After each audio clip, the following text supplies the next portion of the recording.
दिल्ली, दोपहर का समय। देवांश का केबिन। दिव्या और देवांश दोनों ही अभी भी अपने मेकआउट मोमेंट में बने हुए थे। देवांश इस वक्त दिव्या के ऊपर झुका हुआ था और दिव्या टेबल पर अधलेटी हुई थी। दिव्या अब तक काफी थक चुकी थी। दिव्या ने थकी हुई आवाज में देवांश से कहा, आह देव, अब बस भी करो ना, मैं बहुत थक गई हूँ। तुम पिछले आधे 1 घंटे से लगे हुए हो। मुझे दर्द हो रहा है। देवांश, जिसका चेहरा दिव्या के सीने पर था और उसके होठ दिव्या के सीने पर अपनी हरकत कर रहे थे, उसने अपनी स्पीड कम करने की जगह और बढ़ा दी थी। साथ ही उसने दिव्या के चेहरे को देखा जिस पर थकान साफ देखी जा सकती थी। देवांश ने अपने चेहरा दिव्या के चेहरे के एकदम करीब किया और उसने दिव्या से कहा, बेबी, क्या तुम्हें सिर्फ दर्द फील हो रहा है? तुम्हें मैं प्लेजर फील करवाना चाहता हूँ। क्या तुम्हें प्लेजर फील नहीं हो रहा? हाँ। दिव्या अपने होठों को अपने दांतों तले दबा लिया और साथ ही अब उसने हांफते हुए कहा, देव, मुझे प्लेजर फील हो रहा है, पर तुम रोज रोज मुझे ऐसे परेशान करोगे तो मुझे पेन भी तो होगा ही ना, और ऊपर से ये टेबल पर मैं बिल्कुल भी कंफर्टेबल नहीं हूँ। तभी देवांश ने दिव्या का माथा प्यार से चूमते हुए कहा, अच्छा ठीक है, अब मैं आज रात को तुम्हें बिल्कुल तंग नहीं करूंगा और कल भी नहीं करूंगा। प्लीज बेबी, थोड़ा सा दर्द सहन कर लो। इतना कहकर देवांश दिव्या के होठों पर अपने होंठ रख देता है और दिव्या को एग्रेसिवली किस करने लगता है। कुछ देर बाद देवांश ने दिव्या के होठों को छोड़ दिया। साथ ही अब उसने हांफते हुए दिव्या से कहा, बेबी प्लीज मौन करो। देवांश की बात सुन दिव्या, जो पहले से ही बड़ी मुश्किल से अपनी सांसों को नॉर्मल करने की कोशिश कर रही थी, उसने तुरंत मौन करना शुरू कर दिया। आह देवांश, आ सस आ। देवांश दिव्या के मुंह से मॉर्निंग में अपना नाम सुनकर और कंट्रोल नहीं कर पाया। उसने तुरंत ही अपनी स्पीड और बढ़ा दी। कुछ ही पलों में देवांश दिव्या के सीने पर अपना सिर रखकर गहरी सांस लेने लगता है। इस वक्त दोनों के बदन पर कोई कपड़ा नहीं था और दोनों के बदन पसीने से भीगे हुए थे। दोनों ही गहरी सांस लिए जा रहे थे। वहीं सुहान अभी भी पाखी के ऊपर झुका हुआ था। वो पाखी को सिर्फ टीज कर रहा था, जो कि सच में टीज हो रही थी। सुहान और पाखी इस वक्त इतने करीब थे कि उन दोनों की नाक आपस में मिल रही थी और अब पाखी की आंखें बंद हो चुकी थी। वो बस सुहान के होठों को अपने होठों पर हरकत करने का इंतजार कर रही थी। दोनों इसी पोजीशन में थे कि एक चीखती हुई आवाज दोनों के कानों में गई। आह, ये क्या कर रहे हो तुम दोनों बेशर्म लोगों? यह ऑफिस है तुम्हारा, कोई बेडरूम नहीं है, और कुछ करने से पहले कम से कम लॉक तो कर लेते। इतना कहकर गुंजन अपना मुंह दूसरी तरफ मोड़ लेती है। तभी सुहान पाखी को संभालता है, जो कि उसकी गोद में से नीचे उतरने के लिए मछली जा रही थी। अब सुहान ने गुंजन की तरफ देखते हुए कहा, फर्स्ट ऑफ ऑल, किसी के केबिन या फिर रूम में जाते हैं तो नॉक करके जाते हैं। दूसरी बात, हम कुछ भी कैसे भी करें तुम्हें का तकलीफ हो रही? क्या राज ने तुम्हें किस नहीं की अभी तक? तभी गुंजन ने हैरानी से सुहान को देखते हुए कहा, सुहान, आर यू मेड? तुम कैसी बातें कर रहे हो? मेरे और राज के बीच ऐसा वैसा कुछ नहीं है, अभी के लिए तो बिल्कुल भी नहीं है। वहीं पाखी तो हैरानी से सुहान को देख रही थी कि उसका बॉयफ्रेंड और उसका होने वाला पति कितना बेशर्म है, कुछ भी बोल रहा है। सुहान ने भी पाखी को देखकर डेविल स्माइल पास की और साथ ही उसने आई विंक कर दी। तभी गुंजन ने उन दोनों को देखते हुए कहा, लिसन, तुम दोनों अभी के लिए अपना रोमांस स्टॉप करो, मुझे कुछ डिस्कस करना है प्रोजेक्ट के लिए, प्लीज मेरी मदद कर दो। इतना कहकर गुंजन वहीं उनके सामने चेयर पर बैठ गई। तभी सुहान ने पाखी के कान में झुककर कहा, जान, अभी के लिए हमें हमारा रोमांस स्टॉप करना पड़ेगा। वो क्या है ना, तुम्हारी ये सिस्टर इन लॉ हम दोनों को हमारे स्पेशल मोमेंट में डिस्टर्ब कर रही है, से हम बाद में इसे जरूर कंटिन्यू करेंगे। ओके जान। इतना कहकर सुहान ने पाखी को उसके कान पर किस करके छोड़ दिया। सुहान के छोड़ते ही पाखी जल्दी से सुहान की गोद से उतरकर केबिन से भाग जाती है और सुहान पाखी की इस हरकत पर मुस्कुरा देता है। साथ ही अब वो सीरियस होकर गुंजन के साथ प्रोजेक्ट के बारे में डिस्कस करने लगता है। वहीं दूसरी तरफ देवांश का केबिन। देवांश और दिव्या ने अब तक अपने कपड़े पहन लिए थे और इस वक्त वो सोफे पर बैठे हुए थे। उनके सामने खाना रखा हुआ था, जो कि दिव्या अपने हाथों से बनाकर देवांश के लिए लाई थी। तभी दिव्या ने देवांश की तरफ देखते हुए कहा, Dev, did you used protection? Devansh Divya को सिर टेढ़ा करके देखते हुए कहता है, लिटिल बेबी, सारा काम हो जाने के बाद तुम पूछ रही हो कि मैंने प्रोटेक्शन यूज किया या नहीं। तुम्हारा ध्यान कहाँ था जब मैं तुम्हें। इतना कह देवांश रुक जाता है तो दिव्या इधर उधर अपनी नजरें करते हुए बोलती है, वो एक्चुअली कुछ नहीं। छोड़ो ना, तुम खाना खाओ, मैंने स्पेशल तुम्हारे लिए अपने हाथों से बनाया है। इतना कह दिव्या देवांश को खाना परोसने लगती है तो देवांश मुस्कुरा जाता है क्योंकि वो समझ गया था कि दिव्या यह बताने में शर्मा रही है कि वो उस प्लेजर में खोई हुई थी जो उसे देवांश उस समय दे रहा था। उसे और किसी चीज की कोई खबर ही नहीं थी। देवांश ने भी अब खाने की तरफ अपना ध्यान किया और एक निवाला लेकर उसने दिव्या की तरफ बढ़ा दिया। दिव्या जो पहले से ही उसे बहुत जोरों की भूख लगी हुई थी, उसने जल्दी से मुंह खोलकर वो निवाला अपने मुंह में ले लिया। देवांश दिव्या को खाना खिलाएं जा रहा था बट अभी तक उसने कुछ भी नहीं चखा था। तभी दिव्या ने अपने हाथ से देवांश के तरफ एक निवाला बढ़ाया। देवांश ने झट से वो निवाला खा लिया, साथ में उसने दिव्या की फिंगर टिप्स को भी बाइट कर लिया। दिव्या ने तुरंत अपना हाथ पीछे खींच लिया और उसने देवांश को घूर कर देखा जो कि डेविल स्माइल करते हुए उसे ही देख रहा था। कुछ ही देर में दोनों का खाना हो चुका था। तभी ने दिव्या ने देवांश से पूछा, खाना कैसा लगा तुम्हें? तुम्हें पता है सब कुछ मैंने अकेले ही बनाया है, सिर्फ तुम्हारे लिए।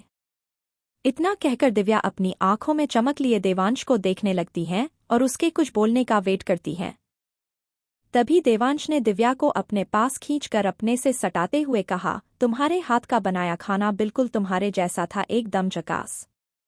इतना कह देवांश दिव्या के होठों पर लिप पैक कर लेता है। वहीं दिव्या की खुशी का कोई ठिकाना ही नहीं था। तभी देवांश ने कहा, तुम्हें पता है मैंने तुम्हें यहाँ क्यों बुलाया था? देवांश की बात सुन दिव्या देवांश के चेहरे को देखते हुए कहती हैं, तुमने मुझे यहाँ खाना लाने के लिए कहा था तो मैं ले आई। मुझे लगा तुमने खाने के लिए ही मुझे बुलाया है। तभी देवांश ने दिव्या को खड़ा किया और उसे लेकर कैबिन से बाहर निकल गया। दिव्या चुपचाप देवांश के साथ चली जा रही थी। कुछ ही देर में देवांश दिव्या को लिफ्ट से होकर मीटिंग रूम में लेकर गया। मीटिंग रूम में सारे डिपार्टमेंट हेड मौजूद थे जिनको आज देवांश ने दिव्या से इंट्रोड्यूस करवाने के लिए मीटिंग में बुलाया था। देवांश ने अपनी 30% कंपनी दिव्या के नाम कर दी थी। दिव्या और देवांश के आते ही सभी लोग खड़े हो गए थे। दिव्या अभी भी कन्फ्यूजन से सबको देखें जा रही थी कि देवांश उसे यहाँ क्यों लाया है। दिव्या और देवांश जाकर अपनी सीट पर बैठे और उनके बैठते ही सब लोग बैठ चुके थे। तभी देवांश ने सबकी तरफ देखते हुए अपनी एरोगेंट आवाज में कहा, आज से मिसेस दिव्या देवांश रायचंद आप सबकी लेडी बॉस है, यहाँ की आधी मालकिन। मैं नहीं चाहता कि कोई भी मेरी बीवी के साथ किसी भी तरह की बदतमीजी करे, इसलिए आप सबको यहाँ बुलाया है ताकि आप अपने सारे जूनियर स्टाफ को इस बारे में बता सको मैं ऑफिस में हूँ या नहीं हूँ। मेरी मौजूदगी में या फिर मेरी गैर मौजूदगी में मेरी बीवी को जरा भी परेशानी हुई तो समझ गए आप लोग या नहीं? देवांश की बात सुन सब ओके सर बोल देते हैं। कुछ ही देर में सारी फॉर्मेलिटी हो जाती है और देवांश दिव्या को लेकर मीटिंग रूम से निकल जाता है। उनके पीछे ही रोहित भी निकल जाता है। शाम को वक्त हो गया था इसलिए देवांश और दिव्या पैलेस जाने के लिए निकल जाते हैं। रोहित कार ड्राइव कर रहा था। वहीं दिव्या आज काफी थक गई थी इसलिए वो देवांश के कंधे पर सिर रखे सोए जा रही थी। ऐसे ही प्यार मोहब्बत से दिन बीत रहे थे और अब राज, गुंजन और सुहान पाखी इन चारों की शादी को सिर्फ 5 दिन रह गए थे। इन्हीं दिनों में सारी तैयारी हो चुकी थी, सारी शॉपिंग हो चुकी थी, इनविटेशन बांट दिए गए थे। रायचंद के यहाँ शादी थी जो कि उनके दोनों बच्चों की थी, इसलिए सब लोग खुशी खुशी सारी तैयारी कर रहे थे। शादी रायचंद पैलेस में ही होनी थी इसलिए सौम्या, सोमांश, गुंजन और सुहान यहीं पर थे। आज से ही डेकोरेशन होनी शुरू हो चुकी थी। कल से ही शादी के फंक्शन शुरू होने वाले थे। सभी लोग हॉल में ही थे क्योंकि एक तो शादी का घर था, ऊपर से शाम का समय था, सर्दियों के दिन है, जिस वजह से सब लोग हॉल में बैठे चाय पी रहे थे। एज यूजुअल देवांश यहाँ नहीं था, वो अपने ऑफिस में ही था। सब लोग बैठे कुछ ना कुछ बातें किए जा रहे थे। तभी दादी जी ने सुभाष जी से कहा, सुभाष, नील कब तक आएगा? घर में शादी है और एक यह लड़का है जिसको सिर्फ काम की पड़ी हुई है। सुभाष जी ने दादी जी से कहा, माँ, वो आता ही होगा।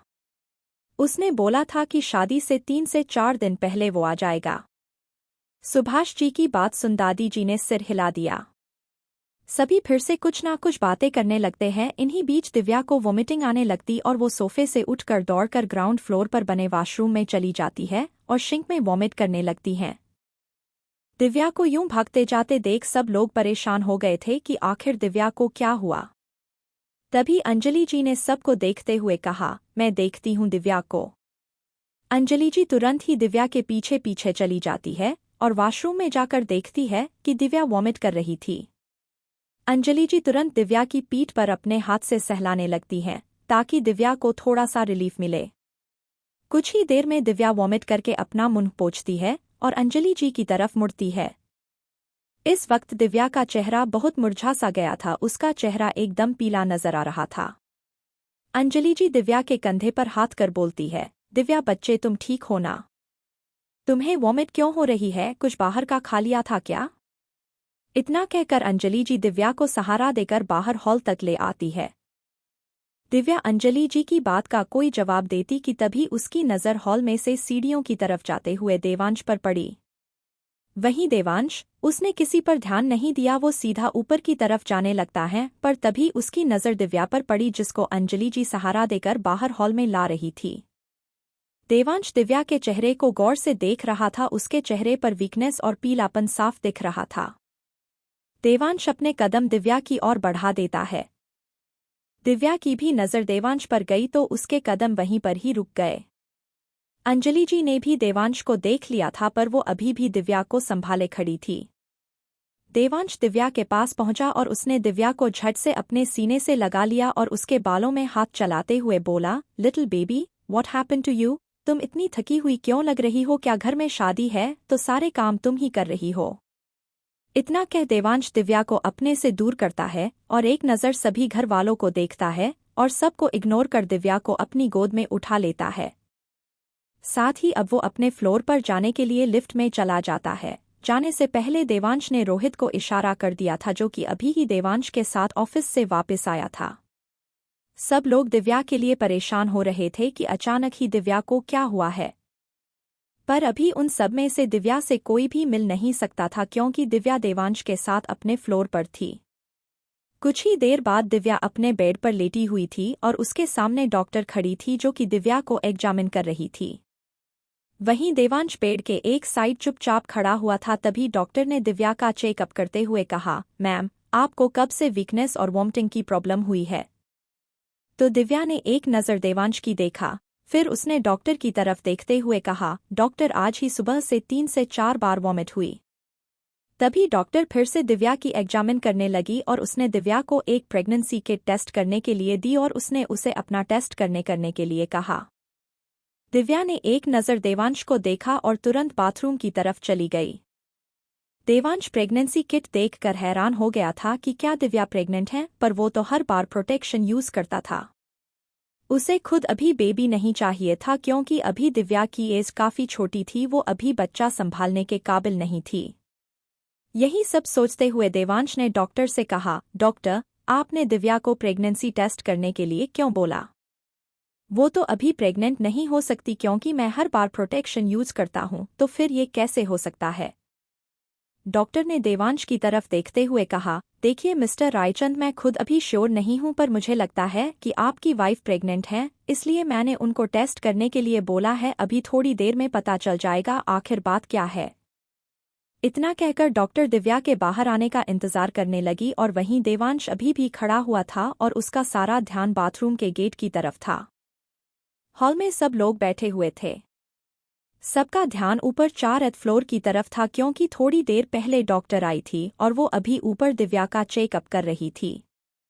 सभी का ध्यान दिव्या में अटका हुआ था क्योंकि कहीं ना कहीं घर के बड़ों को भी यही लग रहा था कि दिव्या के पैर शायद भारी होंगे क्योंकि दिव्या और देवांश पति पत्नी थे और हो सकता है कि उन्होंने जल्दी ही फैमिली प्लानिंग कर ली हो। इसलिए सब लोग डॉक्टर के नीचे आने का इंतजार कर रहे थे। वहीं देवांश और दिव्या के रूम में देवांश और डॉक्टर दोनों ही दिव्या का इंतजार कर रहे थे कि तभी दिव्या बाथरूम का गेट खोलकर बाहर आती है। उसके हाथ में इस वक्त प्रेगनेंसी किट थी जो कि उसने तुरंत डॉक्टर के तरफ बढ़ा दी। डॉक्टर ने किट का रिजल्ट देखते हुए कहा, आप प्रेग्नेंट तो नहीं हैं मिसेस रायचंद। डॉक्टर की बात सुनकर दिव्या और देवांश दोनों एक चैन की सांस लेते हैं। ऐसा नहीं था कि उनको बेबी नहीं चाहिए था, बस अभी वो दोनों उस मोमेंट के लिए रेडी नहीं थे। डॉक्टर ने दिव्या को बेड पर लिटाया और एक इंजेक्शन लगा दिया। डॉक्टर ने कुछ प्रिक्यूशन देवांश को दी और उसे बाहर आने को इशारा कर खुद बाहर की तरफ निकल गईं।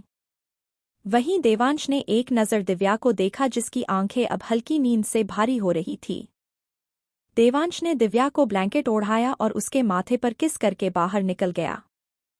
दिव्या प्रेग्नेंट नहीं थी, हो सकता है उसने बाहर का कुछ खाया होगा। और ये बात घर पर सब लोग पता चल चुकी थी। अगला दिन सब लोग डाइनिंग हॉल में डाइनिंग टेबल पर बैठे हुए थे। सब में देवांश नहीं होता तो उसे काउंट मत करो, आज हल्दी की रस्म होनी थी जिसके लिए पूरा रायचंद पैलेस तैयार हो चुका था। सब लोग बातें करते हुए ब्रेकफास्ट कर रहे थे। कुछ देर बाद सब लोग हॉल में बैठे हुए थे। हॉल में हल्दी की तैयारी चल रही थी। शाम को हल्दी थी और सारे गेस्ट आने वाले थे। तभी दादी जी ने सुभाष जी को देखते हुए कहा, सुभाष, नील कब तक आएगा?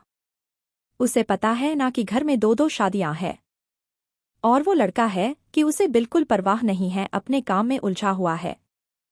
सुभाष जी निराशा के साथ कहा, माँ मुझे नहीं लगता नील आ पाएगा।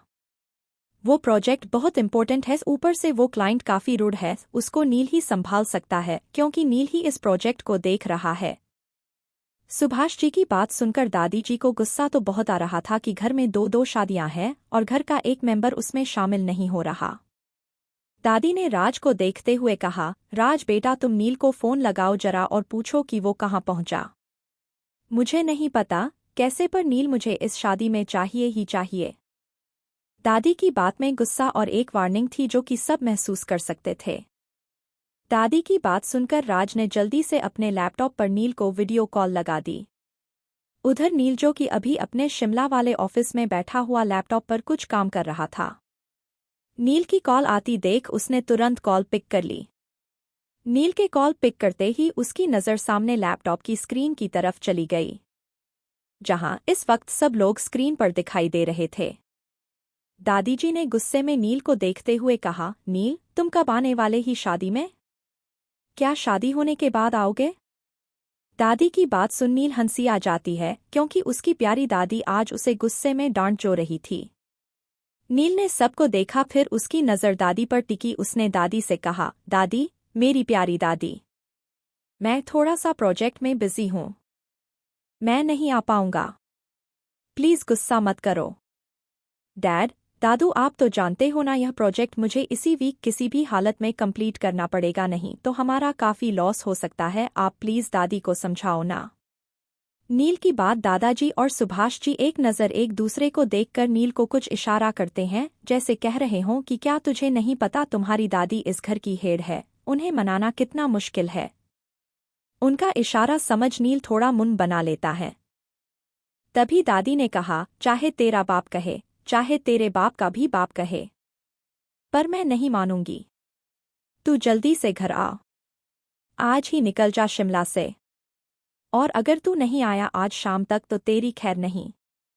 आज सुहान और पाखी के साथ साथ राज और गुंजन की हल्दी है तो तू मुझे घर पर चाहिए बस यहीं पर नील की तरफ से उन सब की वीडियो में खराबी आ जाती है। नील ने दादी की पूरी बात नहीं सुनी थी, उसने अपना लैपटॉप का नेटवर्क चेक किया और दोबारा कॉल कनेक्ट की। दादी अभी भी कुछ न कुछ बोल रही थी जो कि नील अब सुन पा रहा था, पर नील ने गुंजन और राज की शादी की बात पूरी में सुनी थी, असल में उसने सुनी ही नहीं थी। नील मना करने के लिए कुछ कहता उससे पहले दादाजी बोले, जिन्होंने देख लिया था कि दादी काफी जिद कर रही है कि नील यहाँ शादी में आए और नील बेचारा काम छोड़ कर आ नहीं पा रहा। दादाजी ने नील से कहा, नील तुम वापस आ जाओ बेटा, मैं क्लाइंट से खुद बात कर लूंगा कि तुम कुछ दिनों के लिए दिल्ली आ रहे हो और मैं किसी और ट्रस्टेड मैन को शिमला भेज रहा हूँ और मैं शेखर को शिमला के प्रोजेक्ट के लिए भेज देता हूँ। जब तक तुम यहाँ दिल्ली में रहोगे तब तक शेखर वहाँ पर सारे काम संभाल लेगा। दादाजी की बात सुन नील और दादी सब खुश हो जाते हैं। वीडियो कॉल कट करने के तुरंत बाद नील वहाँ से निकल जाता है। उसका लगेज होटल में ही पड़ा था। उसने जल्दी होटल से अपना लगेज लिया और एयरपोर्ट के लिए निकल गया। शाम का वक्त। हॉल में सारी तैयारी हो चुकी थी, सभी मेहमान भी आ चुके थे। मीडिया को बुलाया नहीं गया था, सिर्फ कुछ मेहमान ही थे और साथ में मल्होत्रास और रायचंदस मौजूद थे। हल्दी थी, इसलिए सबने ही येलो कलर का ड्रेस अप किया हुआ। सभी जेंट्स ने येलो कुर्ते के साथ व्हाइट पजामा वियर किया हुआ था और वहीं सभी लेडीज में से किसी ने येलो शरारा सूट पहना था, किसी ने येलो साड़ी। दिव्या ने येलो कलर का लाइट वेट लहंगा पहना हुआ था, साथ में लाइट ज्वेलरी। उसके साथ ही देवांश खड़ा हुआ था क्योंकि दिव्या की तबीयत पहले से ठीक थी, बट देवांश उसके लिए जरा सा भी रिस्क नहीं लेना चाहता था। इसलिए देवांश दिव्या के साथ हल्दी की रस्म के लिए आया हुआ था। साथ में उसके दोनों भाई और बहन की हल्दी थी और उसके दोनों भाई बहन जैसे दोस्तों की भी तो उसे आना हो था। वहीं राज और सुहान अपनी अपनी जगह पर बैठे हुए थे जहां उन दोनों को हल्दी लगने वाली थी। यहाँ पर गुंजन और पाखी अभी तक नहीं आई थी क्योंकि पहले सुहान और राज को हल्दी लगनी थी, फिर इनकी उतरी हुई हल्दी इनकी होने वाले बीवी को लगने वाली थी। कुछ ही देर में दोनों की हल्दी की रस्म शुरू हो जाती है, तभी वहां पर नील आ जाता है। नील राज और सुहान दोनों को हल्दी लगता देख हैरान हो गया था। उसके चेहरे पर खुशी और हैरानी दोनों के भाव थे। तभी दादी की नज़र वहां रहे नील पर पड़ी तो दादी तुरंत नील के तरफ आई और उसे अपने सीने से लगा लिया। फिर दादी ने नील का माथा चूमते हुए कहा, आ गया मेरा बच्चा। सॉरी बेटा, दादी ने तुझे बहुत परेशान किया शादी में आने के लिए, पर मैं नहीं चाहती कि मेरे 2 बच्चों की शादी में मेरा एक बच्चा शामिल ना हो, इसलिए मैंने इतनी जिद की बेटा। दादी जी की बात सुन नील मुस्कुरा दिया, साथ ही उसने कहा, दादी मुझे भी आना था शादी में पर मैं आ नहीं पा रहा था। थैंक्स टू यू मेरी प्यारी दादी की आपने जिद की और मैं आ गया। तभी नील ने पूछना चाहा कि राज की शादी किससे हो रही है, पर दादी को उनकी किसी फ्रेंड ने आवाज लगा ली। दादी वहां से चली गई। नील सबसे मिला। फिर नील ने अपने कदम सुहान और राज की तरफ बढ़ा दिए। उसने उन दोनों को हाक किया और उसने उन दोनों को हल्दी लगाई। अब उसने राज को देखते हुए कहा, क्या बात है, एक साथ एक फ्री। शादी तो सुहान और पाखी की होने वाली थी और तू भी शादी करवा रहा है। वैसे है कौन वो लड़की जिसके भाग्य में मेरा दोस्त लिखा हुआ है। नील की बात सुन सभी मुस्कुरा दिए और राज ने भी मुस्कुराते हुए कहा, है कोई जो मेरे नसीब में, किस्मत ने बचपन में ही लिख दी थी, तभी तो उसे से मेरी शादी होने वाली है। राज की बात सुन जहां सब लोग खुश थे वहीं नील थोड़ा कंफ्यूज्ड था। बट अभी नील कुछ कहता उससे पहले ही वहां हॉल में सौम्या गुंजन को लेकर आती है और साथ ही अंजलि जी पाखी को लेकर आती है और उन दोनों को उनकी जगह पर बिठा देती है। गुंजन को पाखी के बगल में बैठते देख नील का हाल बेहाल हो रहा था। उसको लग रहा था कि शायद उसकी सांसें थम चुकी है। उसकी मोहब्बत आज उसके जिगरी दोस्त जिसे वो अपना भाई मानता है, उसके नाम की हल्दी लगने वाली है। अब नील को सब समझ आ रहा था कि राज की शादी किस लड़की से होने वाली है, वो कोई पर नहीं बल्कि गुंजन ही है। उसका साइलेंट लव, जिसके बारे में आज तक उसने किसी को नहीं बताया। देवांश और दिव्या एक दूसरे को प्यार करते हैं, यह बात सभी दोस्तों को पता थी। साथ में पाखी और सुहान के बारे में भी अभी दोस्तों को पता था। पर नील ने कभी किसी को शो नहीं होने दिया कि वो मन ही मन गुंजन को चाहता है। यह सब सोचते हुए नील एकदम से मुड़ा और सीढ़ियों से अपने रूम की तरफ चला गया। रूम में आकर नील सीधा बालकनी में आ जाता है और अपने दिल पर हाथ रखकर गहरी सांस लेने लगता है। इस वक्त उसकी आंखें बिल्कुल लाल हो गई थी, जैसे वो बस अपने आंसुओं को कंट्रोल करने की कोशिश कर रहा हो। शादी का दिन, सुबह का वक्त। सुहान, पाखी, गुंजन, राज इन चारों की हल्दी, मेहंदी और संगीत हो चुका था इन 2 दिनों में और आज सुहान, पाखी और गुंजन, राज की शादी थी। सारे फंक्शन बहुत अच्छे से हो गए थे और आज रात शादी वेन्यू हॉल में शादी थी। शादी में मीडिया को भी बुलाया गया था। पूरे रायचंद पैलेस में धूम मची हुई थी, सब लोग इधर उधर काम कर रहे थे। सब बहुत खुश थे, पर कोई था जो खुश होकर भी खुश नहीं था। इस वक्त नील अपने आप में बहुत परेशान लग रहा था। उसके दिल में बहुत तेज दर्द हो रहा था।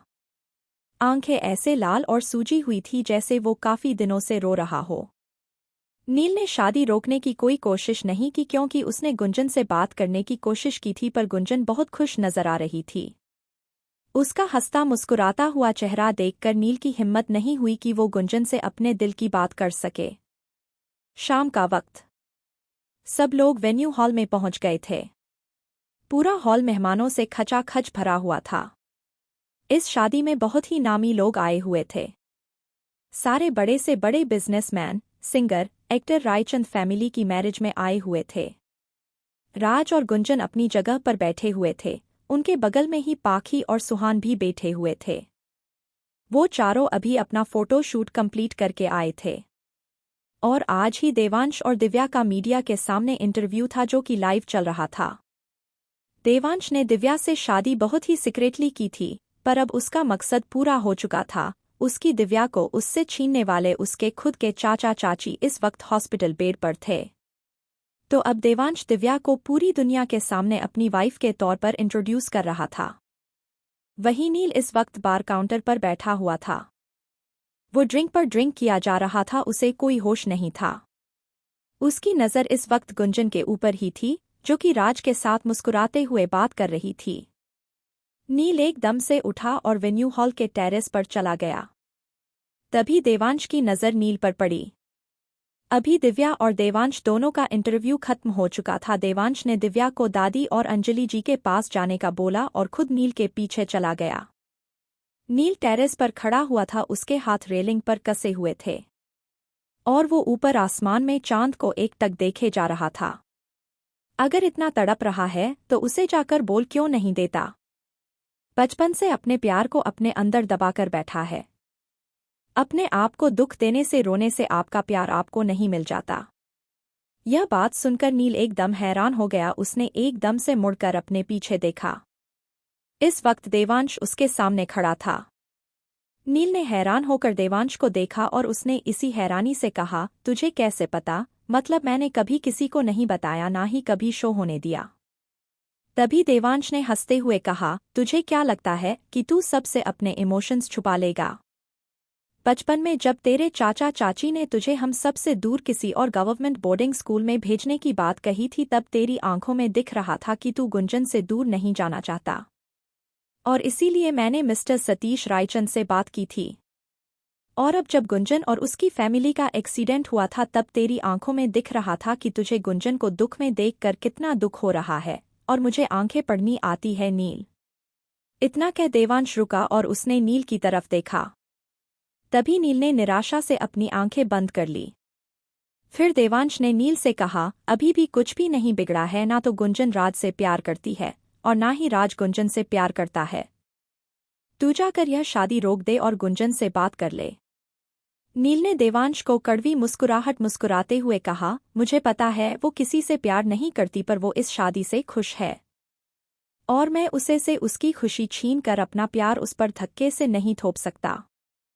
कुछ देर बाद वेन्यू के गार्डन में 2 मंडप सजाए गए थे। गुंजन और राज दोनों अपने मंडप में अपनी अपनी जगह पर बैठे हुए थे। साथ ही पाखी और सुहान अपने मंडप में अपनी अपनी जगह पर बैठे हुए थे।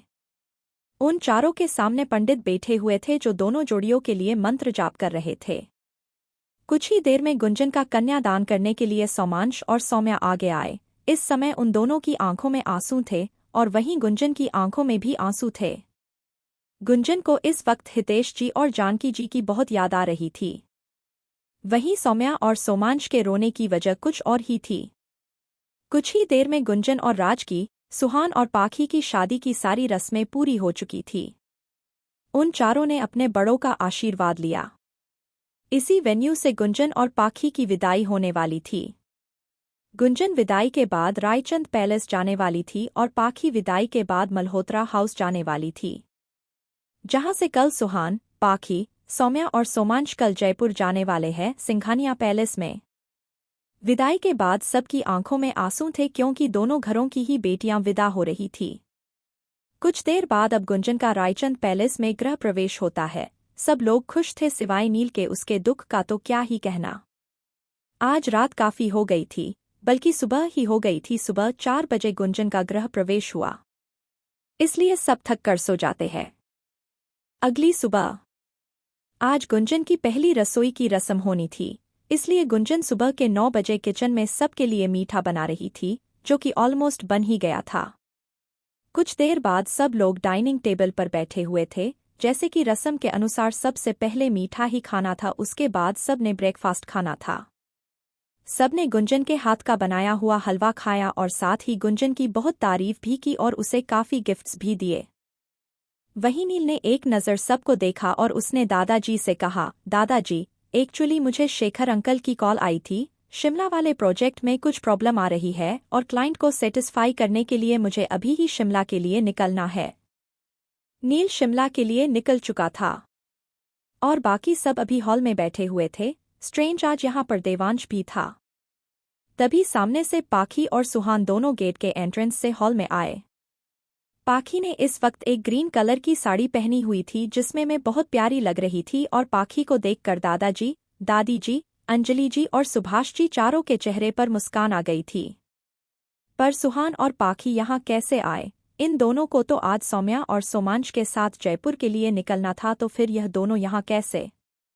इस वक्त सबके दिमाग में यही सवाल चल रहा था, पर कोई कुछ इन दोनों से पूछता कि तभी सुहान ने देवांश से कहा, यार देवांश, तूने इतनी सुबह यहाँ क्यों बुलाया? एक तो कल की थकावट है, ऊपर से कल रात सोए भी लेट थे और अभी तूने इमरजेंसी में यहाँ बुला लिया। सुहान की बात सुनकर सब कंफ्यूज होकर देवांश को देख रहे थे कि उसने आखिर पाखी और सुहान इन दोनों को यहाँ क्यों बुलाया होगा। तभी देवांश ने अपनी वही रूड और एरोगेंट आवाज में कहा, राज, गुंजन, तुम दोनों भी यहाँ आओ। देवांश की बात सुनकर राज और गुंजन दोनों एक दूसरे को कंफ्यूजन में देखते हैं, फिर वो दोनों अपने सोफे से उठकर देवांश के पास जाकर खड़े हो जाते हैं। अभी देवांश हॉल में ही खड़ा था और उसके सामने पाखी, सुहान, राज और गुंजन चारों किसी ओबीडेंट स्टूडेंट की तरह खड़े थे, क्योंकि उन सबको देवांश से डर लगता था और अभी भी लग रहा था। देवांश ने अपनी पॉकेट में से 4 टिकट्स निकाली और उन चारों को देते हुए वही रूड और एरोगेंट आवाज में कहा, यह तुम चारों के लिए स्विट्जरलैंड की टिकट्स है। तुम आज ही स्विट्जरलैंड के लिए निकल रहे हो। तुम्हारा वहां पर 1 महीने का हनीमून पैकेज बुक्ड है। इतना कह देवांश रुक जाता है और उसकी बात सुन सब थोड़ा हैरान हो गए थे कि जो लड़का उनसे ढंग से बात तक नहीं करता, उसने इन चारों के लिए इतना सब कुछ किया है। पर यह देवांश का तरीका है अपने परिवार की चिंता करने का, उनसे अपना प्यार जताने का। पर जो भी हो, देवांश की इस बात से पाखी, सुहान, राज, गुंजन और बाकी सब भी बहुत खुश हो गए थे। कुछ देर बाद दोपहर के लगभग 1 बजे पाखी, राज, गुंजन, सुहान ये चारों पैलेस से निकल चुके थे, क्योंकि इनकी 2 बजे की फ्लाइट थी। दादी और दादाजी ने दिव्या और देवांश को भी इनके साथ ही जाने के लिए बोला था, इसलिए दिव्या और देवांश भी स्विट्जरलैंड जाने वाले थे, पर वो दोनों आज रात को निकलने वाले थे।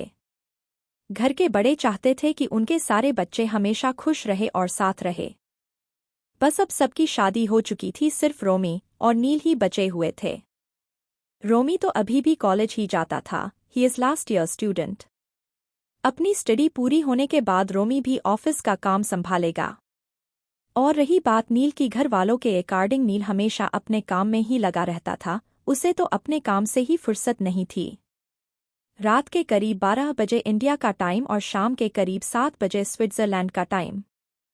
पाखी, सुहान, राज और गुंजन चारों उस होटल में चेक इन कर चुके थे, जो होटल उनके लिए देवांश ने बुक करवाया था। वो चारों इस वक्त अपने हनीमून सूट में पहुंचे ही थे। अभी ज्यादा रात तो हुई नहीं थी स्विट्जरलैंड के अकॉर्डिंग, इसलिए वो चारों सूट में थोड़ा फ्रेश होने के बाद डिनर के लिए बाहर निकल जाते हैं। कुछ देर बाद वो चारों स्विट्जरलैंड के किसी इंडियन रेस्टोरेंट में पहुंचे, जो कि उनके होटल के बिल्कुल पास ही था, और जाते ही उन्होंने गार्डन में अपना टेबल बुक करवाया और उन्होंने अपना ऑर्डर दिया। कुछ देर बाद दोनों कपल बहुत ही प्यार से बातें करते हुए अपना डिनर एंजॉय कर रहे थे। राज ने खाना खाते हुए टेबल के नीचे से गुंजन के हाथ पकड़ लिया, जिसका एहसास होते ही गुंजन का दिल जोर से धड़कने लगा था। वहीं सुहान और पाखी तो प्यार से एक दूसरे को देखते हुए एक दूसरे को अपने हाथ से खाना खिला रहे थे। डिनर खत्म होते ही सुहान ने पाखी को अपनी गोद में उठा लिया, वहीं पाखी ने भी शर्माते हुए सुहान के गले में अपनी दोनों बाहें डाल थी। राज ने तो अभी भी गुंजन का हाथ पकड़ा हुआ था, जब उसने देखा कि सुहान ने पाखी को अपनी गोद में उठा रखा है तो उसने गुंजन के कान के पास अपनी गर्म सांसें छोड़ते हुए कहा, जान देखो तुम्हारा भाई मेरी बहन को कैसे अपनी गोद में उठाकर ले जा रहा है। गुंजन जो राज की गर्म सांसें अपने कान के पास महसूस कर सकती थी, उसने अपनी गर्दन को थोड़ा टेढ़ा कर राज को देखते हुए कहा, सुहान तुम्हारी बहन को अपनी गोद में उठाकर ले जा रहा है क्योंकि उनकी शादी हो चुकी है। इस वक्त गुंजन अपने दिल की तेज रफ्तार में दौड़ रही धड़कनों को काबू करने की कोशिश कर रही थी, क्योंकि उसके साथ यह सब पहली बार हो रहा था। वहीं गुंजन की बात सुनकर राज अपने आप में स्मर्क कर देता है और उसने वैसे ही गुंजन के कान के पास झुके हुए ही कहा, शादी? पर जान शादी तो हमारी भी हो चुकी, तो क्या मैं भी तुम्हें अपनी गोद में उठा सकता हूँ? हाँ। इतना कहकर राज ने गुंजन के ईयरलोब को बाइट कर लिया और गुंजन से थोड़ा दूर होकर उसे देखने लगा। वहीं राज की बात सुनकर गुंजन के दिल की धड़कन और तेज धड़कने लगी थी। एक तो राज उसे बार बार जान जान कह रहा था, ऊपर से उसकी ऐसी बातें और उसका उसके ईयरलोब को बाइट करना। गुंजन सचमुच कुछ रिएक्ट नहीं कर पा रही थी, पर राज उसकी बॉडी की सारी हरकतों को, उसके दिल की बड़ी धड़कनों को महसूस कर सकता था। पर अब गुंजन उसकी बीवी थी, वो लड़की जो बचपन से उसके साथ थी, वो आज उसकी पत्नी थी और राज अब गुंजन को पूरी तरह से अपना बना लेना चाहता था। भले ही दोनों की शादी अरेंज्ड थी, पर अरेंज मैरिज में भी तो प्यार हो ही सकता है। राज ने कुछ पल गुंजन को देखा जो अपना सिर झुकाए बैठी हुई थी। राज अपनी जगह से खड़ा हुआ और उसने गुंजन को अपनी बाहों में उठा लिया और अपने होटल की तरफ बढ़ गया। वहीं दिव्या और देवांश इस वक्त अपने प्राइवेट जेट में थे। वो दोनों स्विट्जरलैंड के लिए निकल चुके थे, पर वो स्विट्जरलैंड जाने वाले हैं ऐसा सिर्फ दिव्या को लगता था। दिव्या और देवांश को अपने प्राइवेट जेट में बैठे हुए करीब 3 आवर्स हो चुके थे और कुछ ही देर में उनका जेट दुबई के किसी होटल के ओपन टेरेस पर आकर रुकता है। दिव्या फ्लाइट में ही सो चुकी थी, इसलिए देवांश ने दिव्या को अपनी गोद में उठाया और जेट से नीचे उतर गया। देवांश दिव्या को होटल के 6th फ्लोर पर लेकर गया। 6th फ्लोर के बाहर उस होटल का सारा स्टाफ और मैनेजर दिव्या और देवांश का वेलकम करने के लिए खड़ा हुआ था। दिव्या और देवांश को आता देख सारा स्टाफ और मैनेजर एकदम डर गए थे। सबने देवांश को ग्रीट किया, पर वहीं देवांश ने सबको इग्नोर किया और दिव्या को अपने होटल रूम के अंदर लेकर गया। सुहान पाखी को लेकर होटल के रूम में पहुंचा। उसने अपने पैर से गेट को बंद किया और पाखी को लेकर बेड पर पहुंच गया। इस बीच पाखी के दिल की धड़कन बहुत शोर कर रही थी। तभी सुहान ने पाखी को बेड पर बिठाया और उसके माथे को प्यार से छूकर उसने पाखी से कहा, तुम सो जाओ अब, काफी थक गई हो ना। इतना कह सुहान बाथरूम की तरफ जाने लगा, पर सुहान जा पाता कि उससे पहले पाखी ने उसका हाथ पकड़ लिया और उसने अपनी नजरें झुकाए हुए ही कहा, सुहान क्या तुम मतलब हम दोनों यम मलतब वो सब। पाखी अपनी बात कह भी नहीं पा रही थी, वो इतना ज्यादा कांप रही थी और साथ ही उसका दिल भी जोर से धड़क रहा था। सुहान जो कि पाखी की हालत को समझ रहा था, वो पाखी के पास बैठा और उसके हाथ पर अपना हाथ रखकर उसने कहा, पाखी बच्चे तुम्हें मुझसे इतना घबराने की जरूरत नहीं है, ओके। मैं तुम्हें बचपन से चाहता हूं, पर कसम से मैंने कभी तुम्हें गलत नजर से नहीं देखा। मुझे तुम्हारे जिस्म की नहीं तुम्हारी रूह की तलब है और मैं कभी भी तुम्हें अनकंफर्टेबल नहीं करवाना चाहता। हाँ, मैंने तुम्हें शादी के लिए बोला और जल्दी ही तुमसे शादी करनी भी चाहिए। और देखो आज तुम मेरी हो, मुझे तुम पर पूरा हक है, पर मैं तुम्हारी मर्जी के बिना तुम्हें छूना भी नहीं चाहता। जब तुम्हें सही लगेगा हम तभी ही अपने रिश्ते में आगे बढ़ेंगे, उससे पहले नहीं, ठीक है। इतना कह सुहान ने फिर से पाखी का माथा बहुत ही प्यार से चूम लिया और अब वो उठकर बाथरूम की तरफ चला जाता है। वहीं पाखी अभी भी सुहान और उसकी बातों के बारे में सोच रही थी। पाखी अपने आप को बहुत खुश नसीब समझ रही थी कि उसका पति कितना समझदार है। वो उसकी मर्जी के बिना उसे छूना भी नहीं चाहता। सुहान सच में उससे इतना ज्यादा प्यार करता है। यह सब सोचते हुए ही पाखी के होठों पर मुस्कान तैर जाती है। अब पाखी कुछ पल बाथरूम के गेट की तरफ देखती है, फिर वो बेड से उठकर इधर उधर कुछ ढूंढने लगती है। वहीं राज भी गुंजन को अपने रूम में ले आया था। रूम में एंटर करते ही गुंजन की आंखें हैरानी से बड़ी हो गई, पर कुछ ही पल में उसके चेहरे पर शर्म की लाली झलक उठी। और ऐसा इसलिए हुआ क्योंकि जब गुंजन और राज रूम से बाहर गए थे तब तो रूम बिल्कुल क्लीन था, पर अब रूम को एक प्रॉपर वेडिंग नाइट के लिए डेकोरेट किया हुआ था। पूरे रूम में हर जगह फूल ही फूल थे, पूरा बेड डेकोरेट किया हुआ था, कॉफी टेबल हर जगह फूल से डेकोरेटेड थी, जिसे देखते ही गुंजन के चेहरे पर शर्म झलक उठी थी, जो कि राज ने बखूबी देख ली थी। राज ने अपने पैर से गेट बंद किया और गुंजन को वहीं नीचे उतरकर उसने झट से दीवार से लगा दिया। राज ने कुछ पल गुंजन के चेहरे को देखा। वहीं गुंजन अपना सिर झुकाए नीचे की तरफ देख रही थी। इस वक्त उन दोनों में बहुत ज्यादा करीब थी, उनका जिस्म आपस में टच हो रहा था।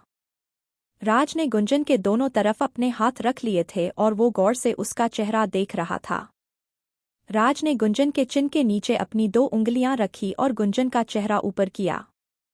राज ने कुछ पल खामोशी से गुंजन की आंखों में देखा और फिर उसने कहा, जान, क्या मैं कुछ कह सकता हूँ? देखो, कोई जल्दी नहीं है मुझे, अगर तुम कुछ टाइम लेना चाहती हो तो हम रुक सकते हैं। आफ्टर ऑल अब तुम मेरी बीवी हो और हम सारी उम्र साथ रहने वाले हैं, तो हमारे पास बहुत टाइम है अपने रिश्ते में प्यार लाने का। मैं तुम्हें प्यार करना चाहता हूँ गुंजन, सिर्फ जिस्मानी नहीं बल्कि रूहानी प्यार करना चाहता हूँ मैं तुमसे। तुम बचपन से मेरी क्लासमेट रही हो, मेरी दोस्त रही हो, पर मैंने कभी नहीं सोचा था कि तुम मेरी बीवी बनोगी। और आई एम श्योर कि तुमने भी ऐसा कुछ नहीं सोचा था। पर यह किस्मत का लिखा हुआ था, जो हमारी लाइफ में हुआ है। कहते हैं ऊपर वाला हमारी जोड़ी ऊपर से बनाकर भेजता है, और हमारी जोड़ी जब हम पैदा भी नहीं होते तभी ही बन जाती है। और देखो ना, भगवान ने तुम्हें मेरी लाइफ में लिखा था, इसलिए तो हम बचपन से साथ हैं और अब तो उम्र भर साथ रहेंगे। इतना कह राज रुक जाता है, पर उसके फेस पर को मुस्कान थी, वो जाने का नाम नहीं ले रही थी। वो गुंजन को अपनी वाइफ के रूप में पाकर सच में बहुत खुश था। वहीं गुंजन तो राज की बातों में खो ही चुकी थी, और अब वो उसकी स्माइल में खोई हुई थी, जो कि बिल्कुल जेन्युइन स्माइल थी। गुंजन अभी कुछ बोलने की हालत में नहीं थी, पर वो अब इस रिश्ते से पीछे तो बिल्कुल नहीं मुड़ना चाहती थी। गुंजन के दिमाग में पता नहीं एकदम से क्या आया, उसने थोड़ा अपना फेस आगे किया और राज के होठों पर अपने होठ टिका दिए। गुंजन के ऐसा करते ही राज अपनी जगह पर फ्रीज हो गया। उसने बिल्कुल नहीं सोचा था कि गुंजन ऐसा कुछ करेगी। वहीं गुंजन राज को किस नहीं कर रही थी, उसने सिर्फ राज के होठों पर अपने होठ रखे थे, जो कि यह कहने के लिए काफी था कि वो इस रिश्ते में आगे बढ़ना चाहती है। हाँ, वो भी राज को प्यार करना चाहती है, जिस्मानी भी, ताकि जिस्म के जरिए वो दोनों एक दूसरे की रूह तक पहुंच सके। राज जो कब से फ्रीज पोजीशन में खड़ा था, उसने अब हरकत की। उसने गुंजन के होठ जो कि उसके होठों पर रखे हुए थे, राज ने अपने होठों को हल्का सा खोला और गुंजन के होठों को चूसने लगा। इसी एहसास में गुंजन की आंखें बंद हो गई। राज और गुंजन एक दूसरे की उंगलियों में अपनी उंगलियां फंसाकर धीरे धीरे एक दूसरे के होठों को चूस रहे थे। दोनों की ही आंखें बंद हो चुकी थी और दोनों ही एक दूसरे के एहसास में डूब रहे थे। वहीं दूसरी तरफ सुहान और पाखी के रूम में। सुहान जो कि अपनी रोज की आदत के चलते नाइट शावर लेने गया था, वो करीब 30 मिनट बाद रूम में वापस आया। इस वक्त सुहान ने सिर्फ अपनी वेस्ट पर एक टॉवल बांध रखा था और उसके बालों से पानी बहता हुआ उसके गले कंधे से होते हुए नीचे की तरफ जा रहा था। रूम में आते ही सुहान के कदम एकदम से रुक गए। सुहान ने अपनी नज़र पूरे रूम में इधर उधर घुमाई, पर उसे कहीं भी पाखी नहीं नजर आ रही थी। तभी सुहान की नज़र बालकनी की तरफ चली गई, जिसका दरवाज़ा हल्का खुला हुआ था।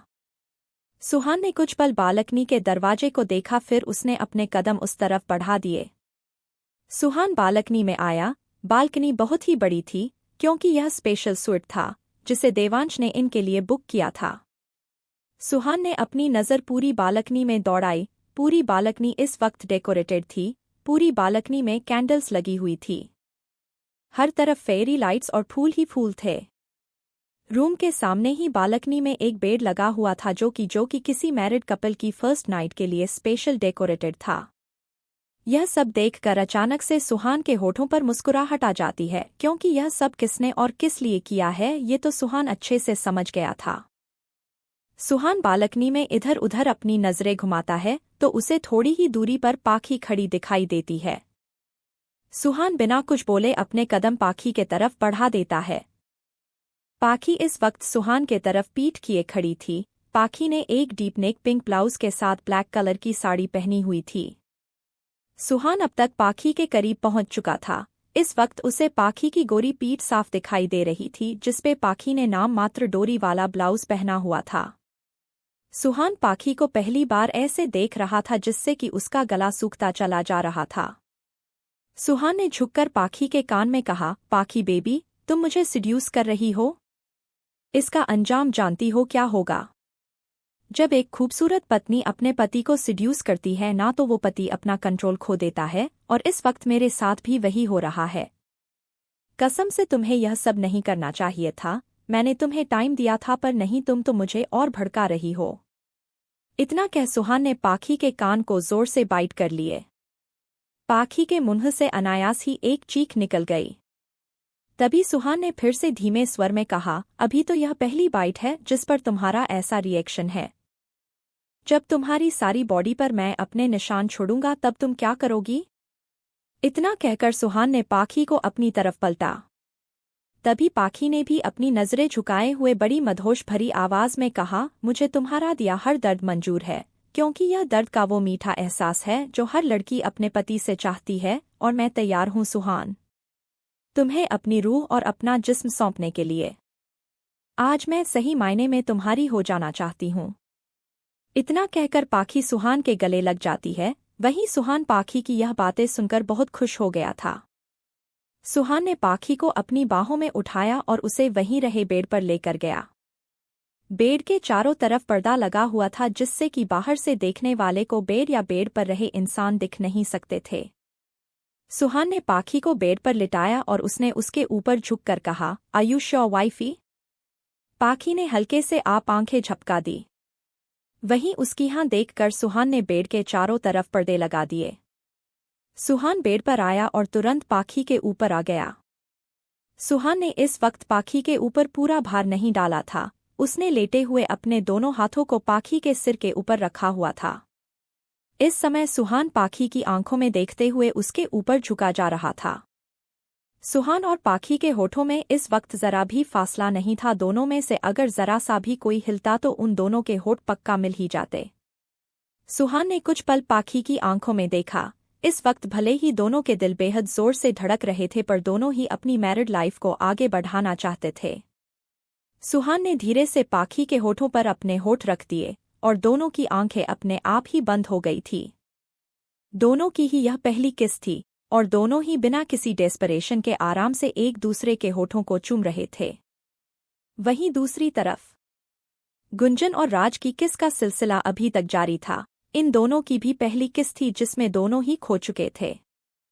दोनों ही एक दूसरे को छोड़ना नहीं चाहते थे, पर अब दोनों को ही सांस लेने में दिक्कत आ रही थी। इसलिए ना चाहते हुए भी दोनों एक दूसरे से अलग होते हैं और अलग होते ही दोनों गहरी सांस लेने लगते हैं। राज ने कुछ पल गुंजन के चेहरे की तरफ देखा, जो कि अपनी आंखें बंद किए गहरी सांस ले रही थी। अब तक जो हाथ राज ने गुंजन के दोनों तरफ दीवार पर रखे हुए थे, राज ने उन हाथों से गुंजन की कमर को कसकर पकड़ लिया और गुंजन की नेक पर अपने होठ रख दिए। यह जो सब हो रहा था, गुंजन की हालत बस बुरी होती जा रही थी। राज ने गुंजन की पूरी नेक, कॉलर बोन, गर्दन हर जगह किस की। राज के हाथ गुंजन की ड्रेस के ऊपर से गुंजन की कमर सहला रहे थे। कुछ देर बाद राज ने अपना चेहरा गुंजन के चेहरे के पास किया और उसने एक पल गवाए बिना गुंजन को अपनी गोद में उठा लिया। राज ने गुंजन को बेड पर लेटाया और जल्दी से गुंजन के ऊपर आ गया। राज ने एक बार फिर से गुंजन की नेक, कॉलर बोन और गर्दन हर जगह किस की और साथ में बाइट भी। धीरे धीरे कर राज ने गुंजन की ड्रेस की जिप खोल दी और उसकी ड्रेस को उसके शोल्डर से नीचे सरका दिया। अब राज को गुंजन का क्लीवेज, उसके शोल्डर, सब कुछ अपनी आंखों के सामने दिखाई दे रहा था। राज ने गुंजन के क्लीवेज की तरफ देखा जहां पर एक मोल था। राज ने गुंजन के क्लीवेज के उस मोल पर अपने होठ रख दिए और उसने बहुत जोर से उस मोल को बाइट कर लिया। इसी के साथ गुंजन की एक चीख निकल गई। उसने जल्दी से बेडशीट को अपनी मुट्ठी में भर लिया। राज ने अपना सिर उठाकर गुंजन की तरफ देखा, जिसके चेहरे पर दर्द साफ झलक रहा था। राज ने तुरंत उस मोल पर किस की और उसके उस मोल को अपने होठों में लेकर स्मूथ किस की। राज किस करते हुए नीचे की तरफ बढ़ रहा था, साथ ही अब उसने गुंजन की सारी ड्रेस भी उतार दी थी और उसने वो ड्रेस ना जाने उतार कर कमरे के किस कोने में फेंक दी। अब गुंजन राज के सामने अपने इनर में लेटी हुई थी। राज ने बेड पर से फूल उठाए और गुंजन की पूरी बॉडी पर बिखेर दिए। और अब उसने गुंजन की तरफ देखा, उसका गोरा बदन, उसके ऊपर वो फूल क्या ही खिल रहे थे। अब राज झुककर गुंजन के बदन पर से धीरे धीरे कर अपने होठों एक एक फूल की पंखुड़ी को उठाने लगा। राज झुककर गुंजन को किसेस कर रहा था। राज के हाथ गुंजन के हर पार्ट को छू रहे थे। कुछ ही पलों में उन दोनों के बदन पर कोई भी कपड़ा नहीं था। दोनों ही अपनी खूबसूरत दुनिया में खोए हुए थे। उन दोनों के ऊपर एक पतली सी चादर डाली हुई थी। राज गुंजन की नेक पर किस कर रहा था, साथ ही उसके साथ गुंजन की बॉडी के हर पार्ट को छू रहे थे। राज ने हल्का सा सर उठाकर गुंजन को देखा और उसने धीरे गुंजन के कान में कहा, जान, क्या मैं आगे शुरू करूं? Are you ready? गुंजन जो अपनी आंखें बंद किए राज के एहसास में खोती चली जा रही थी, उसने धीरे से अपनी आंखें खोली और हल्की मुस्कान के साथ राज को पलके झपकाकर आगे बढ़ने का इशारा किया। राज ने फिर से गुंजन को प्यार करना शुरू कर दिया। उसने गुंजन के क्लीवेज, उसके सीने पर हर जगह किस की, जिस एहसास से गुंजन की आहें निकलने लगी। राज हल्का सा गुंजन के ऊपर से उठा और धीरे से गुंजन में एंटर कर गया। इसी के साथ गुंजन की एक बड़ी सी चीख निकल गई। राज ने अपनी हलचल तुरंत ही रोक दी। उसने गुंजन की तरफ देखा जिसकी आंखों से अब तक आंसू निकल चुके थे, और गुंजन ने कसकर अपने हाथों के नाखून राज के कंधे पर गड़ा दिए थे। राज ने गुंजन के होठों पर अपने होठ रखे और गुंजन के होठों को काफी सॉफ्टली चूमने लगा। राज गुंजन के दर्द को कम करने की कोशिश कर रहा था, जो कि सच में कम हो रहा था। राज ने गुंजन के होठों को कुछ पल चूमा, जिससे कि गुंजन अपना दर्द भूलकर राज की किस में खोने लगी। राज ने गुंजन की तरफ देखा तो गुंजन ने उसे अपनी पलकें झपकाकर आगे बढ़ने का इशारा किया। गुंजन का इशारा समझकर राज ने धीरे धीरे अपनी कमर की मूवमेंट बढ़ा दी। राज बहुत ही आराम से और धीरे गुंजन को प्यार कर रहा था, जिससे कि गुंजन को दर्द में भी प्लेजर का ही एहसास हो रहा था। वहीं दूसरी तरफ पाखी और सुहान के रूम में, सुहान और पाखी अब तक अपनी बालकनी में बेड पर थे। पाखी नीचे थी और राज उसके ऊपर था। वो दोनों भी आज चांद को देखते हुए अपनी हसीन रात को एंजॉय कर रहे थे। सुहान पाखी के होठों को इतना चूम चुका था कि अब तक पाखी के होठ सूजकर काफी मोटे मोटे हो गए थे। सुहान ने पाखी के होठों को छोड़ उसके गर्दन, कॉलर बोन, क्लीवेज हर जगह किस और बाइट किए जा रहा था। सुहान धीरे धीरे कर पाखी और अपने बीच कपड़ों की दीवार को मिटा रहा था। कुछ ही पलों में सुहान और पाखी दोनों ही बिना किसी लिबास के एक दूसरे के ऊपर थे। सुहान पाखी को देख रहा था और पाखी को सुहान के उसे ऐसे देखने से काफी शर्म आ रही थी। भले ही वहां कोई लाइट नहीं जल रही थी, पर चारों तरफ कैंडल्स लगी हुई थी और ऊपर से चांद की रोशनी भी दोनों के बदन पर पड़ रही थी। सुहान ने कुछ पल पाखी को शर्माते हुए देखा, फिर वो पाखी के ऊपर से उठा और दोनों के ऊपर एक चादर डाल ली। एक बार फिर से दोनों अपनी दुनिया में खोने लगे। सुहान ने कुछ पल पाखी के चेहरे को देखा और वो उसके चेहरे पर किस करते हुए नीचे जाने लगा। कुछ पलों बाद सुहान पाखी के ऊपर आया और उसने पाखी के चेहरे को देखा, जो किसी टमाटर से कम नहीं लग रहा था। सुहान ने पाखी के चेहरे पर झुककर कहा, baby you know what, you are so wet, you are ready to get me inside you. इतना कहकर सुहान ने पाखी से कहा, बेबी कैन आई? पाखी ने शर्मते हुए हाँ में अपनी गर्दन हिला दी। इसी के साथ सुहान थोड़ा सा ऊपर हुआ और धीरे से पाखी में समा गया। इसी के हाथ पाखी की दबी हुई चीख निकल गई, क्योंकि सुहान पाखी के होठों को अपने होठों में लेकर चूम रहा था। सुहान ने बिना रुके अपनी कमर धीरे धीरे हिलाने जारी रखी। उसने पाखी को दर्द हो रहा दर्द भी कम किया, साथ ही उसे प्लेजर भी देने लगा। राज और गुंजन, सुहान और पाखी दोनों कपल एक दूसरे में खोए रहे। उन्हें दुनिया की कोई खबर नहीं थी। दोनों कपल अपनी न्यूली वेड मैरिड लाइफ को एंजॉय कर रहे थे। अगली सुबह देवांश और दिव्या के रूम में। दिव्या की आंख सुबह के 8 बजे खुली। उसने इधर उधर नजर दौड़ाकर देखा, पर देवांश वहां पर नहीं था। तभी दिव्या को समझ आया कि यह रूम भी उनका नहीं था। राज झुककर गुंजन को किसेस कर रहा था। राज के हाथ गुंजन के हर पार्ट को छू रहे थे। कुछ ही पलों में उन दोनों के बदन पर कोई भी कपड़ा नहीं था। दोनों ही अपनी खूबसूरत दुनिया में खोए हुए थे। उन दोनों के ऊपर एक पतली सी चादर डाली हुई थी। राज गुंजन की नेक पर किस कर रहा था, साथ ही उसके साथ गुंजन की बॉडी के हर पार्ट को छू रहे थे। राज ने हल्का सा सर उठाकर गुंजन को देखा और उसने धीरे गुंजन के कान में कहा, जान, क्या मैं आगे शुरू करूं? Are you ready? गुंजन जो अपनी आंखें बंद किए राज के एहसास में खोती चली जा रही थी, उसने धीरे से अपनी आंखें खोली और हल्की मुस्कान के साथ राज को पलके झपकाकर आगे बढ़ने का इशारा किया। राज ने फिर से गुंजन को प्यार करना शुरू कर दिया। उसने गुंजन के क्लीवेज उसके सीने पर हर जगह किस की, जिस एहसास से गुंजन की आहें निकलने लगी। राज हल्का सा गुंजन के ऊपर से उठा और धीरे से गुंजन में एंटर कर गया। इसी के साथ गुंजन की एक बड़ी सी चीख निकल गई। राज ने अपनी हलचल तुरंत ही रोक दी। उसने गुंजन की तरफ देखा जिसकी आंखों से अब तक आंसू निकल चुके थे, और गुंजन ने कसकर अपने हाथों के नाखून राज के कंधे पर गड़ा दिए थे। राज ने गुंजन के होठों पर अपने होठ रखे और गुंजन के होठों को काफी सॉफ्टली चूमने लगा। राज गुंजन के दर्द को कम करने की कोशिश कर रहा था, जो कि सच में कम हो रहा था। राज ने गुंजन के होठों को कुछ पल चूमा जिससे कि गुंजन अपना दर्द भूलकर राज की किस में खोने लगी। राज ने गुंजन की तरफ देखा तो गुंजन ने उसे अपनी पलकें झपकाकर आगे बढ़ने का इशारा किया। गुंजन का इशारा समझकर राज ने धीरे धीरे अपनी कमर की मूवमेंट बढ़ा दी। राज बहुत ही आराम से और धीरे गुंजन को प्यार कर रहा था, जिससे कि गुंजन को दर्द में भी प्लेजर का ही एहसास हो रहा था। वहीं दूसरी तरफ पाखी और सुहान के रूम में सुहान और पाखी अब तक अपनी बालकनी में बेड पर थे। पाखी नीचे थी और राज उसके ऊपर था।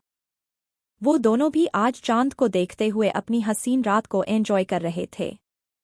सुहान पाखी के होठों को इतना चूम चुका था कि अब तक पाखी के होठ सूजकर काफी मोटे मोटे हो गए थे।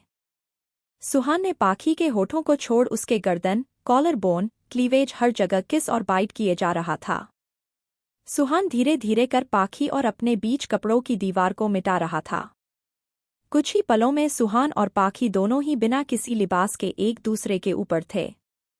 सुहान पाखी को देख रहा था और पाखी को सुहान के उसे ऐसे देखने से काफी शर्मा रही थी।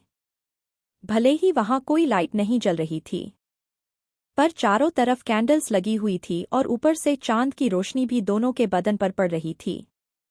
सुहान ने कुछ पल पाखी को शर्माते हुए देखा, फिर वो पाखी के ऊपर से उठा और दोनों के ऊपर एक चादर डाल ली। एक बार फिर से दोनों अपनी दुनिया में खोने लगे। सुहान ने कुछ पल पाखी के चेहरे को देखा और वो उसके चेहरे पर किस करते हुए नीचे जाने लगा।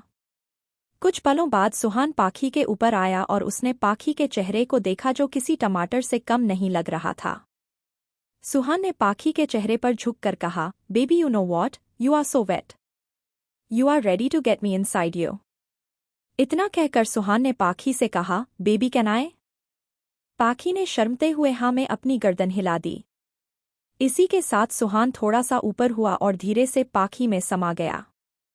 इसी के हाथ पाखी की दबी हुई चीख निकल गई, क्योंकि सुहान पाखी के होठों को अपने होठों में लेकर चूम रहा था। सुहान ने बिना रुके अपनी कमर धीरे धीरे हिलाने जारी रखी। उसने पाखी को दर्द हो रहा दर्द भी कम किया, साथ ही उसे प्लेजर भी देने लगा। राज और गुंजन, सुहान और पाखी दोनों कपल एक दूसरे में खोए रहे। उन्हें दुनिया की कोई खबर नहीं थी। दोनों कपल अपनी न्यूली वेड मैरिड लाइफ को एंजॉय कर रहे थे। अगली सुबह देवांश और दिव्या के रूम में दिव्या की आंख सुबह के 8 बजे खुली। उसने इधर उधर नजर दौड़ाकर देखा पर देवांश वहां पर नहीं था।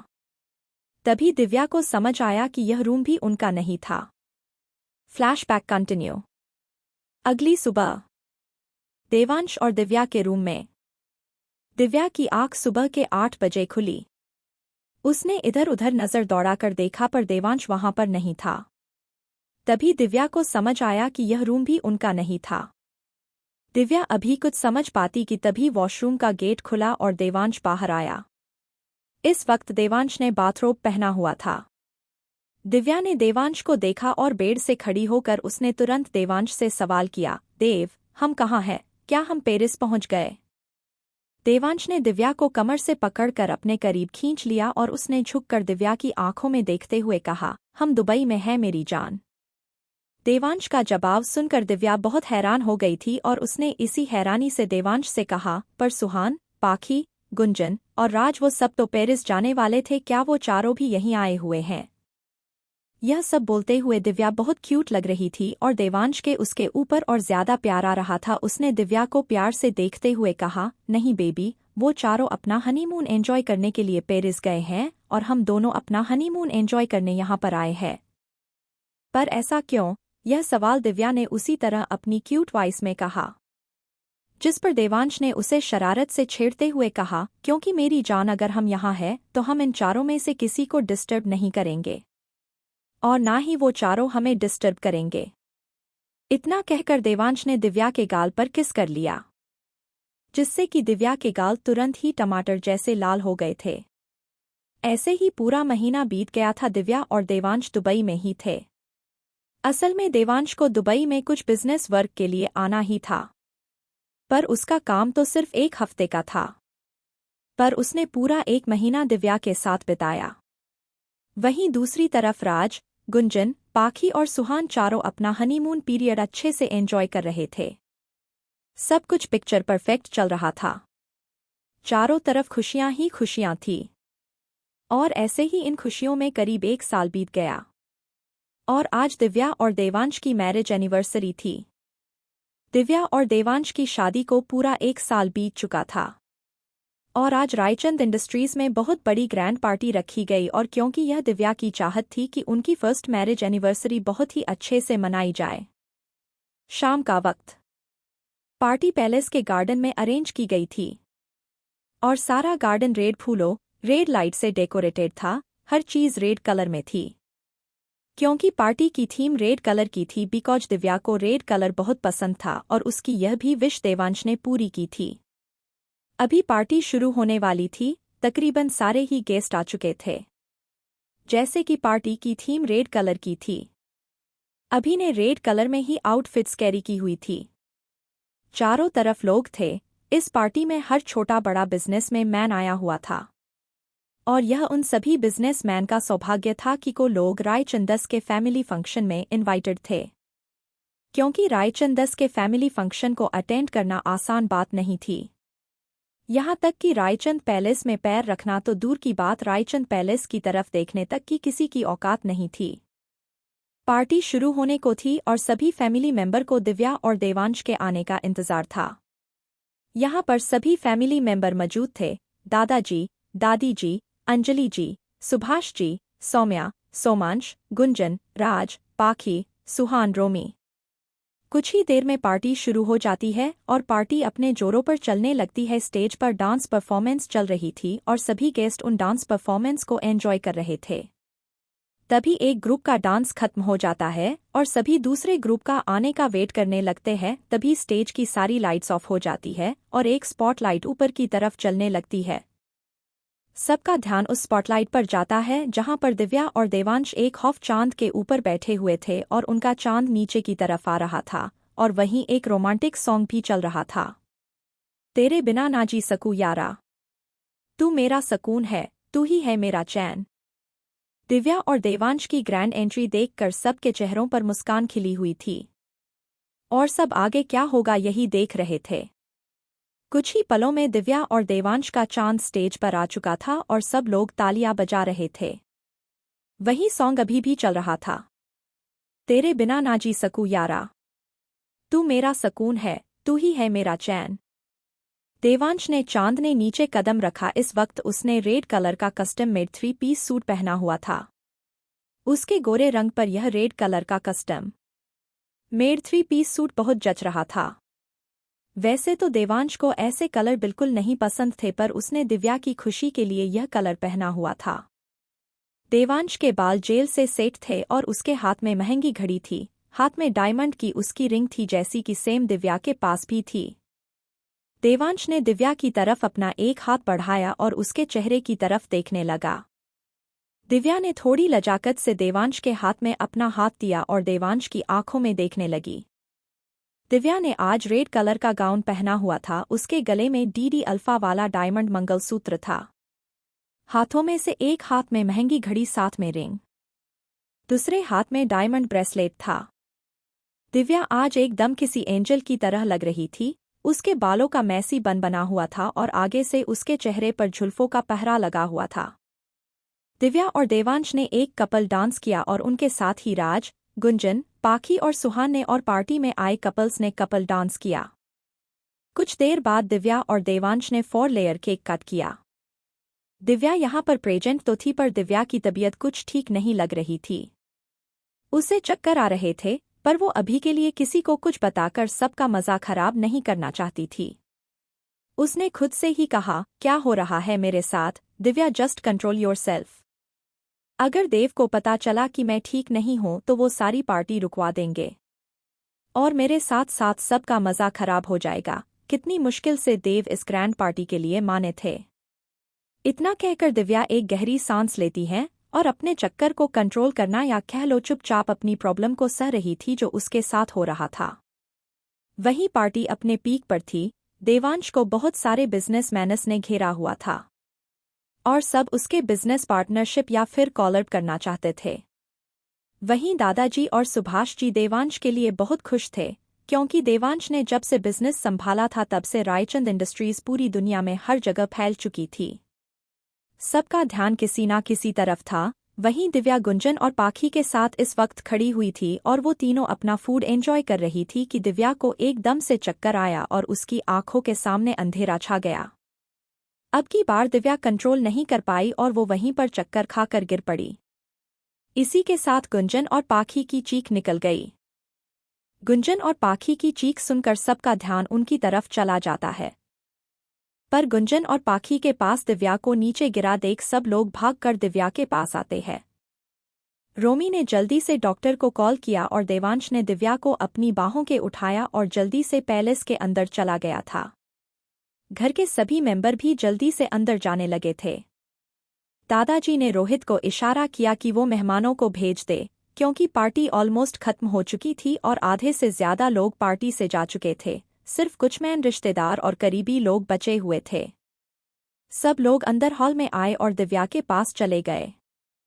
देवांश दिव्या को फर्स्ट फ्लोर पर ही बने रूम में ले गया था, जहां सब दिव्या के पास जमा हो गए। सबको दिव्या की टेंशन हो गई थी कि आखिर दिव्या को अचानक क्या हो गया। तभी तुरंत ही यहाँ डॉक्टर शालिनी आती है। डॉक्टर शालिनी रायचंद फैमिली की फैमिली डॉक्टर थी और उनके एक फ़ोन करने पर तुरंत वो रायचंद पैलेस आ जाया करती थी। डॉक्टर शालिनी रायचंद पैलेस आई तो एक नौकर उन्हें उस रूम में ले गया जहां दिव्या और बाकी फैमिली मेंबर थे। डॉक्टर शालिनी ने सबको एक नज़र देखा और नॉर्मली दिव्या को चेक करने लगी। डॉक्टर शालिनी ने दिव्या की पल्स चेक की तो उन्हें लगा जैसे कि कोई तो बात है। डॉक्टर शालिनी सबकी तरफ मुड़ी और उन्होंने सबको देखते हुए बड़े ही रिस्पेक्टफुल वे में कहा, देखिए आप सब लोग प्लीज़ बाहर चले जाइए, मुझे मैम का अच्छे से चेकअप करना है जो कि मैं आप सब के सामने नहीं कर सकती। डॉक्टर का इतना कहना था कि सभी लोग उस रूम से बाहर निकल जाते हैं, क्योंकि कोई भी डॉक्टर के काम में बाधा नहीं बनना चाहता था। वहीं देवांश अभी भी बिना किसी भाव के उसी रूम में दिव्या के बगल में खड़ा हुआ था और उसके चेहरे से लग रहा था कि उसका बाहर जाने का कोई इरादा भी नहीं है। डॉक्टर शालिनी ने एक बार देवांश की तरफ देखा और वो उसे जाने के लिए कहने ही वाली थी कि देवांश ने उसे अपनी डार्क ब्लैक आंखों से घूर कर देखा। देवांश की ऐसी गुस्से से भरी नज़र डॉक्टर शालिनी को डरने पर मजबूर कर रही थी, पर वो देवांश का नेचर जानती थी, इसलिए उसने जल्दी से अपनी नज़रें देवांश से हटाकर दिव्या की तरफ की और उसके कुछ टेस्ट करने लगी। डॉक्टर शालिनी ने दिव्या का ब्लड टेस्ट किया। कुछ ही समय में डॉक्टर शालिनी ने दिव्या को एक इंजेक्शन लगाया और फिर उसने देवांश की तरफ देखा। देवांश अभी भी दिव्या के चेहरे की तरफ देख रहा था और तभी डॉक्टर शालिनी ने देवांश को देखते हुए कहा, मिस्टर रायचंद आपकी वाइफ प्रेग्नेंट है। इतना कहकर वो रुक गई और देवांश का चेहरा देखने लगी। देवांश ने भी दिव्या से नजरें हटाकर डॉक्टर शालिनी की तरफ देखा। डॉक्टर शालिनी ने डरते हुए आगे कहा, एक्चुअली मैम 1 मंथ प्रेग्नेंट है और शायद उन्हें पिछले कई दिनों से थोड़ी बहुत प्रॉब्लम हो रही थी जो कि उन्होंने शायद इग्नोर कर दी, पर प्रेगनेंसी में ऐसी लहप्रवाही अच्छी नहीं है। इसलिए आपको अब मैम का थोड़ा ज़्यादा ख्याल रखने की ज़रूरत है। बाकी अभी के लिए बेबी और मैम दोनों ठीक है, कोई भी दिक्कत की बात नहीं है, बस आपको नेक्स्ट वीक चेकअप के लिए हॉस्पिटल आना होगा। इतना कहकर वो रुकी तो देवांश ने दिव्या की तरफ देखते हुए सख्त आवाज में कहा, मेरी बीवी कब होश में आएगी डॉक्टर? देवांश की इतनी रफ आवाज सुनकर डॉक्टर शालिनी तो कांप ही गई थी। उन्होंने डरते हुए देवांश से कहा, सर मैंने मैम को इंजेक्शन दिया है, इसलिए सुबह ही उठेंगी। देवांश ने बिना कुछ बोले डॉक्टर शालिनी को जाने का इशारा किया। डॉक्टर शालिनी भी देवांश का इशारा समझकर अपना केस उठाकर रूम से बाहर निकल जाती है। डॉक्टर हॉल में आई तो सभी लोग खड़े होकर उनके कुछ बोलने का इंतजार करने लगे। डॉक्टर शालिनी ने मुस्कुराते हुए सब कुछ उन सब को बता दिया जो उन्होंने अभी देवांश से कहा था। डॉक्टर शालिनी की बात सुनकर सब लोग बहुत खुश हो गए थे। दादी जी ने ऊपर की तरफ देखते हुए कहा, हे भगवान तेरा लाख लाख धन्यवाद, हमारे बच्चों की जिंदगी में इतना बड़ा दिन देने के लिए। और सबसे अच्छी बात कि आपने हमारे जीते जी हमें ये खुशी दी। हे भगवान बस ऐसे ही हमारे सभी बच्चों की जिंदगी हमेशा खुशियों से भरी रहे। इतना कह वो अपने जुड़े हुए हाथों को अपने माथे से लगा लेती हैं। सिर्फ दादी ही नहीं, इस वक्त हर कोई भगवान के गुण गा रहा था और उनका धन्यवाद कर रहा था, साथ ही उनके आने वाले जीवन के लिए खुशहाल जीवन की मांग कर रहा था। कुछ देर बाद सब लोग अपने अपने रूम में थे। सब लोग दिव्या से मिलना चाहते थे, उसे उसके आने वाले कल के लिए बधाई देना चाहते थे, पर दिव्या अभी सो रही थी, इसलिए देवांश उसे अपने रूम में ले गया और किसी को भी दिव्या से मिलने नहीं दिया। कोई दिव्या को मिलता भी कैसे, क्योंकि दिव्या तो अभी उठने नहीं वाली थी। इसलिए सभी लोग अपने अपने रूम में आराम करने चले जाते हैं, क्योंकि ऑलरेडी रात काफी हो चुकी थी। अगली सुबह सब लोग डाइनिंग हॉल में बैठे हुए थे और नाश्ता कर रहे थे। दिव्या और देवांश अभी भी नीचे नहीं आए थे। कुछ ही देर में दिव्या नीचे आती है और उसके साथ ही देवांश भी था, जो कि दिव्या को किसी बेबी की तरह पकड़कर नीचे ला रहा था। दिव्या के चेहरे पर कंफ्यूजन थी कि देवांश उसे ऐसे क्यों ट्रीट कर रहा है। जब से वो उठी है देवांश उसकी हर एक्टिविटी में उसका साथ दे रहा था और ये बात दिव्या को कंफ्यूज करने के लिए सच में बहुत ज्यादा थी।